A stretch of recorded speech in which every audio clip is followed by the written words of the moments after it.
ng bayan, maasahan anumang panahon. Magandang araw po sa ating lahat. Narito ang update sa lagay ng panahon ngayong araw ng Martes, August 27, 2024.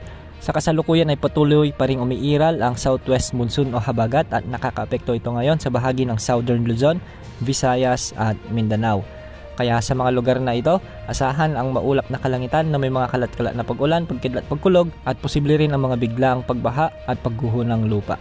Apektado ng habagat ang Palawan at iba pang bahagi ng Mimaropa, ang buong Visayas, lalo na sa Western Visayas, Cebu Province at Samar at Leyte Provinces, Masbate, kasama na ang Bohol at iba pang bahagi ng Central Visayas. At sa Mindanao naman, asahan ang mga pag-ulan dulot pa rin ng mga pag-ulan dulot ng habagat sa may Zamboanga Peninsula, Tawi-Tawi, Sulu, Basilan, ibang bahagi ng Soc-Sargen at ibang Samoro region. Ngayong araw, iiral naman ang localized thunderstorms lalo na sa hapon at gabi. Sa natitirang bahagi naman ng Luzon ay asahan ang maulap na kalangitan na may mga kalat-kalat na pag-ulan dulot naman ng mga localized thunderstorms.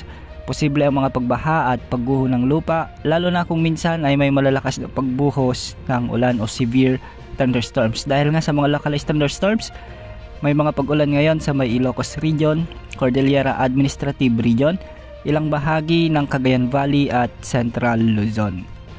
Samantala, ang bagyong minomonitor natin na si Typhoon Shanshan ay patuloy na kumikilos o lumalapit sa Southern Japan. Sa susunod na mga araw ay inaasahang maglalandfall ito, kaya sa mga kababayan natin doon, mag-ingat at maging alerto po sa magiging epekto ni bagyong Shanshan. Sa ngayon, wala naman tayong namomonitor na bagong posibleng bagyo o low pressure area na posibleng pumasok sa ating area of responsibility hanggang sa susunod na linggo. Wala ring nakataas na gale warning sa mga karagatang sakop ng ating bansa. Yan ang update sa lagay ng panahon. Ito po ang weather update ng bayan, maasahan anumang panahon.